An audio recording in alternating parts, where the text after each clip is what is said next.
दोस्तों, मैं अमरपाल आप सबका स्वागत करता हूं आपके अपने YouTube चैनल लक्ष्य क्लासेस जीके में।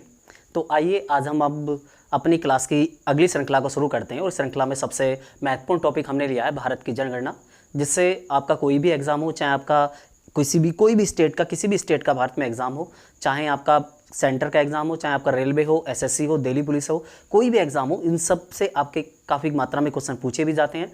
और मैं आपको बताऊंगा कि कहाँ से ज़्यादातर क्वेश्चन पूछे जाते हैं, कहाँ से क्वेश्चन नहीं पूछे जाते। आज हम पूरी की पूरी भारत की जनगणना का हम लोग अध्ययन करेंगे। अगर जनगणना की मैं बात करूँ तो जनगणना शब्द दो शब्दों से मिलकर बना है, जन प्लस गणना। जन का अर्थ है लोग और गणना का अर्थ है गिनती, जिसे हम कहेंगे लोगों की गिनती। लोगों की गिनती। हम जनगणना में केवल लोगों की गिनती ही नहीं करते हैं, इसके साथ साथ आपका साक्षरता, जनसंख्या घनत्व,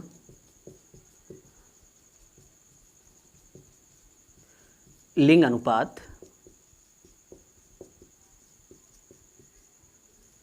धर्म, जाति आदि की हम लोग गणना करते हैं। अब जनगणना की बात करें तो जनगणना कहाँ से शुरू हुई, इसकी शुरुआत कहाँ से हुई? हम जनगणना के इतिहास को जानते हैं। जनगणना की शुरुआत बात करें तो जनगणना काफ़ी समय पहले से हुई है। काफ़ी समय पहले से मतलब रोम, यूनान, जिसे आपका रोम के नाम से भी जाना जाता है। रोमन साम्राज्य में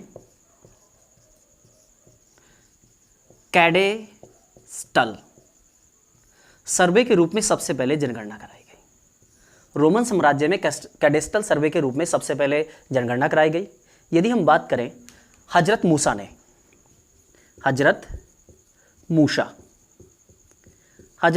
ने इज़राइल में 1500 ईसा पूर्व में जनगणना कराई थी। वही हम बात करते हैं भारत में प्राचीन समय में आपके चंद्रगुप्त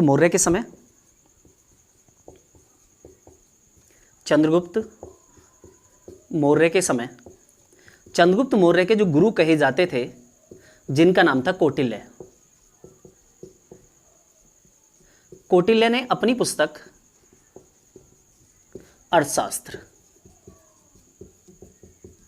अगर हम अर्थशास्त्र की बात करें तो अर्थशास्त्र में चंद्रगुप्त मौर्य के, यहाँ से हिस्ट्री से भी सवाल आपका कंफर्म हो सकता है कि अर्थशास्त्र पुस्तक के लेखक कौन थे? तो अर्थशास्त्र पुस्तक के लेखक कौटिल्य थे। कौटिल्य की बात करें तो कौटिल्य चंद्रगुप्त मौर्य के गुरु थे, क्योंकि जो कौटिल्य थे, अगर कौटिल्य की बात करें तो कौटिल्य का जो वास्तविक नाम था वो विष्णुगुप्त था। चरक गांव के रहने वाले थे, इसलिए इन्हें चाणक्य कहा जाता था। अगर हम बात करें कौटिल्य की तो कौटिल्य ने पुस्तक लिखी जिसका नाम था अर्थशास्त्र। अगर अर्थशास्त्र की बात करें, कई बार आपका एग्जाम में पूछा भी जाता है, अर्थ मिस धन और शास्त्र मिस अध्ययन, धन का अध्ययन। जबकि इसमें धन के अध्ययन करने के साथ साथ आपके चंद्रगुप्त मौर्य के राजनैतिक, सामाजिक व आर्थिक, चंद्रगुप्त मौर्य के साम्राज्य के राजनीतिक, सामाजिक और आर्थिक, इन तीनों पहलुओं का अध्ययन आपके अर्थशास्त्र पुस्तक में किया गया है। जिसमें आपकी अगर बात करें तो चंद्रगुप्त मौर्य के जो गुरु थे कौटिल्य, उन्होंने अर्थशास्त्र पुस्तक में सबसे पहले जनगणना का जिक्र किया है। आपके मौर्य साम्राज्य में 321 ईसा पूर्व से लेकर के 296 ईसा पूर्व। वहीं हम बात करें आपके मध्यकाल भारत में, तो मध्यकाल भारत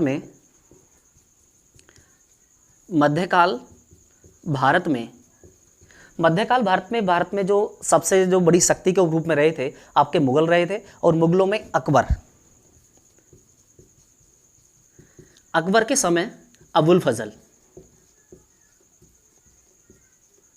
जो अकबर के दरबार में 9 रत्नों में शामिल थे। अबुल फजल ने अपनी पुस्तक आईने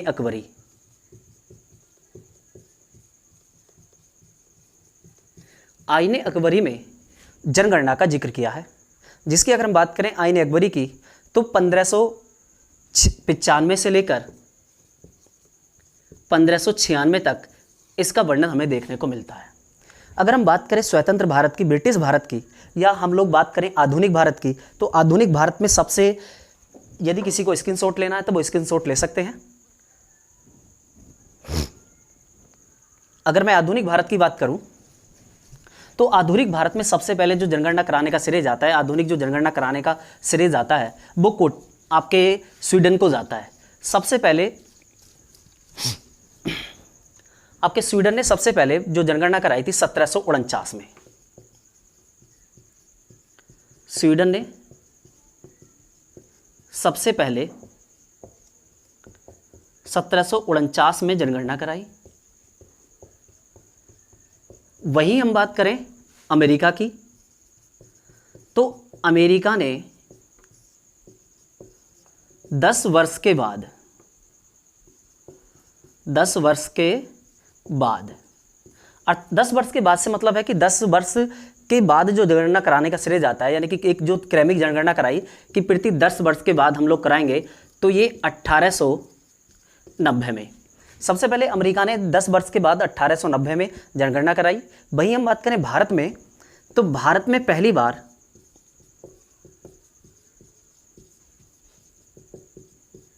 लॉर्ड मियो, भारत में पहली बार जो आधुनिक भारत में जो जनगणना कराने का श्रेय जाता है वो आपके लॉर्ड मियो को जाता है। लॉर्ड मियो ने सबसे पहली बार 1872 में भारत में जनगणना कराई।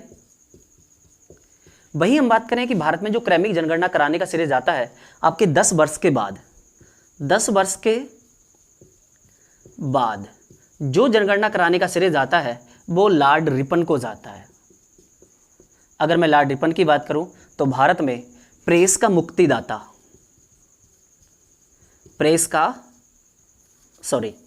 भारत में जो वर्नाकुलर प्रेस एक्ट, जो कई बार एग्जाम में पूछा जाता है कि वर्नाकुलर प्रेस एक्ट किसने रद्द किया, तो वर्नाकुलर जो प्रेस एक्ट था वो आपके लॉर्ड रिपन ने रद्द किया। अगर इसके साथ साथ मैं लॉर्ड रिपन से और भी बात करूं तो लॉर्ड रिपन आपके भारत में स्वय शासन के जनक कहे जाते हैं। भारत में जो स्वय शासन के जनक हैं आपके लॉर्ड रिपन को माना जाता है। तो सीधी सीधी बात है, कई बार आपके एग्जाम में पूछा जाता है कि 10 वर्ष के बाद जो क्रमिक जनगणना कराने का श्रेय जाता है भारत में वो किसे जाता है, तो लॉर्ड रिपन को जाता है। और सबसे पहले इन्होंने जो क्रमिक जनगणना कराई 10 वर्ष के बाद वो 1881 में कराई। अगर हम जनगणना की बात करें तो 1881 से और 2011 तक कुल 15 जनगणनाएं हो चुकी हैं। 2011 में 15वीं जनगणना थी। अगर मैं स्वतंत्र भारत की बात करूं तो स्वतंत्र भारत की यह 7वीं जनगणना थी। स्वतंत्र भारत की यह 7वीं जनगणना थी। जनगणना की दृष्टि से अगर देखा जाए तो जनगणना की दृष्टि से भारत विश्व में आपके दूसरे स्थान पर है और क्षेत्रफल की दृष्टि से भारत का स्थान 7वां है। भारत में जो अगर देखते हैं तो भारत में क्षेत्रफल, जो भारत का जो क्षेत्रफल है वो विश्व के क्षेत्रफल का, भारत का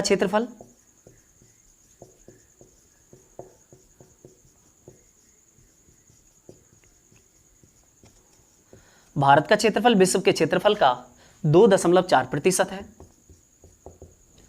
जबकि भारत की जनसंख्या विश्व की जनसंख्या का 17.5% है। अर्थात 17.5% से मतलब है कि संपूर्ण संसार में जो कुल क्षेत्रफल के आधार पर अगर हम भारत की बात करते हैं तो भारत का जो क्षेत्रफल आता है कुल 2.4% क्षेत्रफल है संपूर्ण संसार के भूभाग का। वहीं अगर हम जनसंख्या की बात करें तो कुल संसार के 7.5% व्यक्ति, अगर संपूर्ण संसार में 100 व्यक्ति निवास करते हैं, यदि संपूर्ण संसार में 100 व्यक्ति निवास करते हैं तो इन 100 में से अकेले 17.5% व्यक्ति भारत में निवेश करते हैं। 17.5 व्यक्ति भारत में निवेश करते हैं। यदि वहीं मैं क्षेत्रफल की बात करूं तो क्षेत्रफल भारत का कितना है, 2.4%, जो विश्व के क्षेत्रफल से काफी कम है।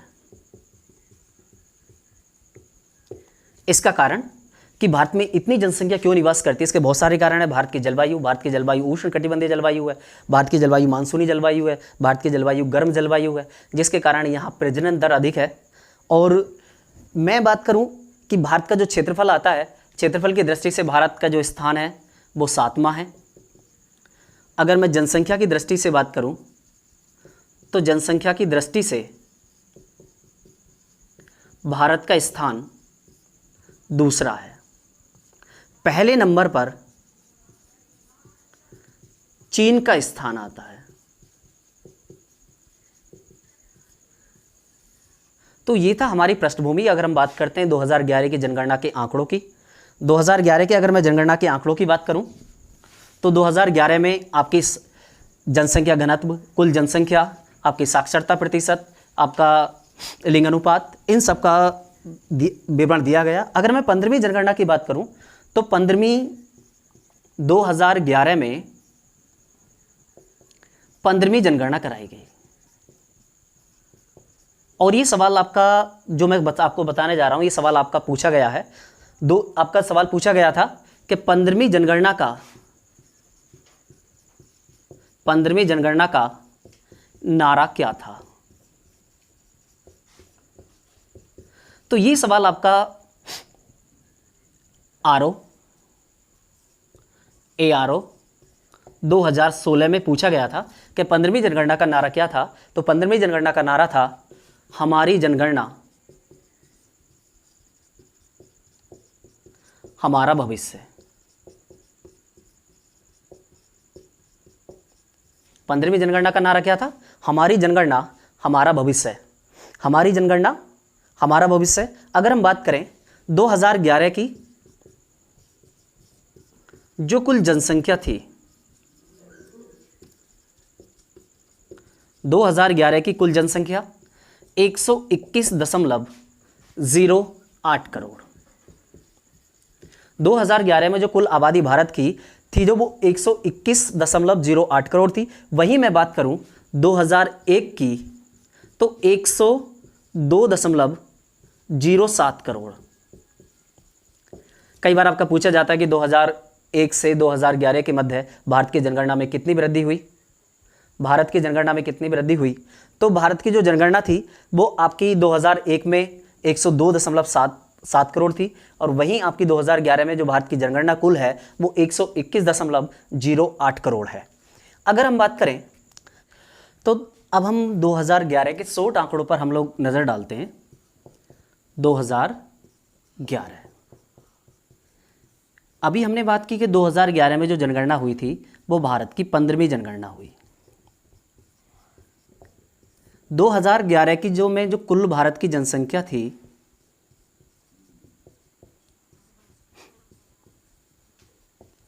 कुल जनसंख्या की अगर मैं बात करूं तो 121.08 करोड़। इस 121.08 करोड़ में अगर बात करते हैं 10 के वृद्धि दर,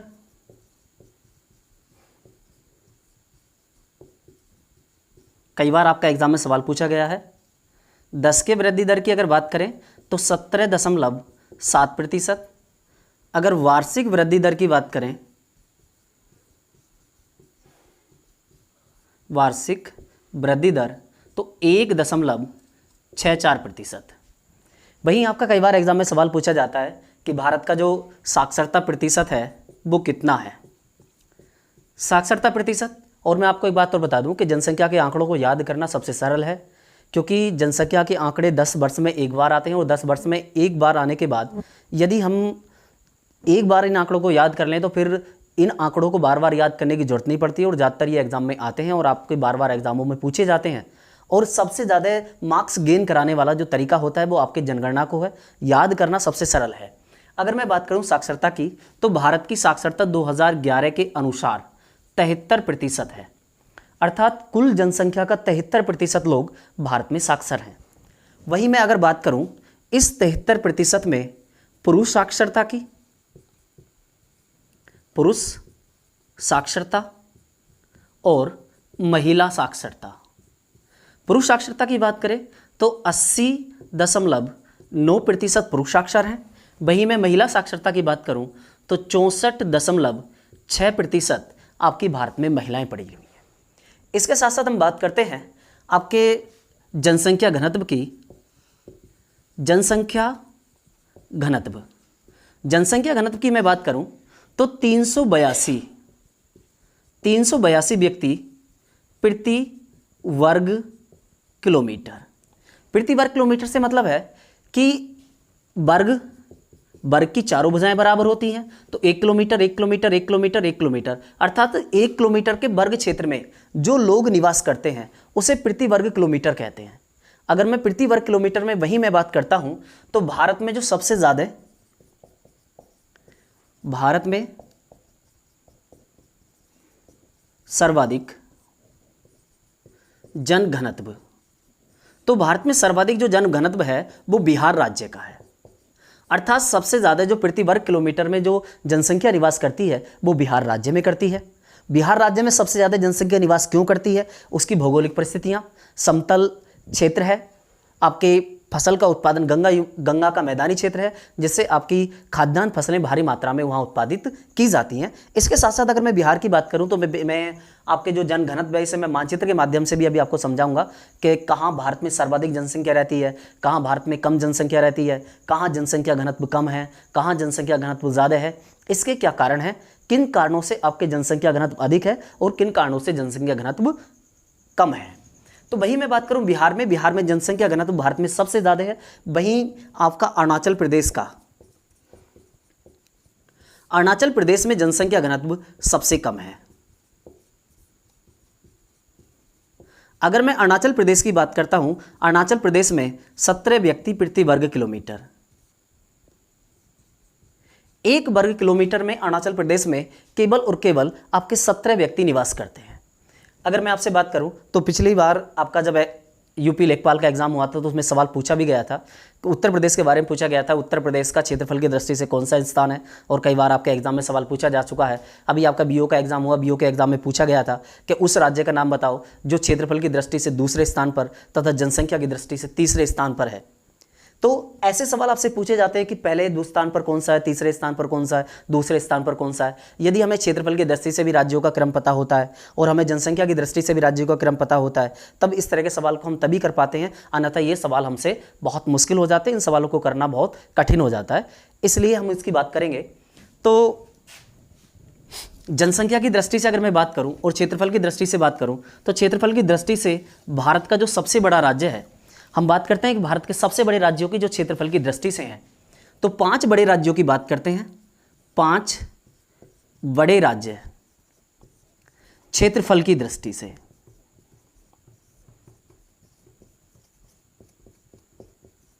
कई बार ऐसा आता है कि सही क्रम में लगाने को आता है कि बढ़ते हुए क्रम में लगाओ, घटते हुए क्रम में लगाओ, आरोही क्रम में लगाओ, अवरोही क्रम में लगाओ। तो 5 राज्य जो सबसे बड़े राज्य हैं भारत के, तो पहले स्थान पर आता है राजस्थान, दूसरे स्थान पर मध्य प्रदेश, तीसरे स्थान पर महाराष्ट्र, चौथे स्थान पर उत्तर प्रदेश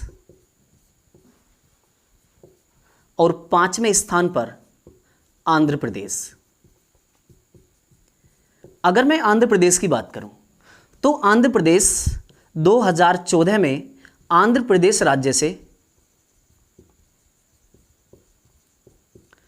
तेलंगाना का विभाजन किया गया। अर्थात 2014 में आंध्र प्रदेश का बंटवारा करके एक नए राज्य का निर्माण किया गया जिसका नाम रखा गया तेलंगाना। यदि मैं बात करूं 2014 से पहले, तो 2014 से पहले चौथे स्थान पर आंध्र प्रदेश था, लेकिन आंध्र प्रदेश का विभाजन होने के बाद उत्तर प्रदेश का स्थान चौथा हो गया है। अब हम बात करें जनसंख्या की दृष्टि से।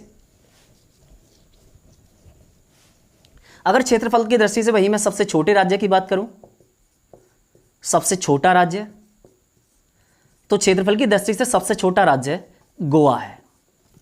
अगर हम जनसंख्या की दृष्टि से बात करते हैं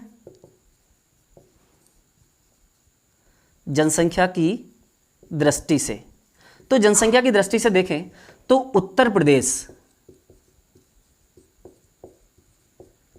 प्रदेश का स्थान पहला, उत्तर प्रदेश का स्थान पहला है। दूसरे स्थान पर पश्चिम बंगाल, उत्तर प्रदेश का स्थान पहला है, दूसरे स्थान पर पश्चिम बंगाल, तीसरे स्थान पर, पहले स्थान पर उत्तर प्रदेश, दूसरे स्थान पर महाराष्ट्र, तीसरे स्थान पर बिहार, चौथे स्थान पर पश्चिम बंगाल। अर्थात सबसे ज़्यादा जो जनसंख्या रहती है वो आपके उत्तर प्रदेश में रहती है, दूसरे नंबर पे जो सबसे ज़्यादा जनसंख्या रहती है वो आपके महाराष्ट्र में रहती है, तीसरे नंबर पे बिहार में रहती है, चौथे नंबर पे पश्चिम बंगाल में रहती है, और पाँचवें नंबर पे जो सबसे ज़्यादा आबादी वाला राज्य है वो आंध्र प्रदेश है। आंध्र प्रदेश में सबसे ज़्यादा जनसंख्या 5वें स्थान पाया जाता है। वहीं हम बात करें कि जनसंख्या की दृष्टि से आपका जो संघ शासित प्रदेश हैं, केंद्र शासित प्रदेश, अगर मैं केंद्र शासित प्रदेशों की बात करूं तो केंद्र शासित प्रदेशों में सबसे ज्यादा जनसंख्या दिल्ली में रहती है। सबसे ज्यादा जनसंख्या दिल्ली में, और सबसे कम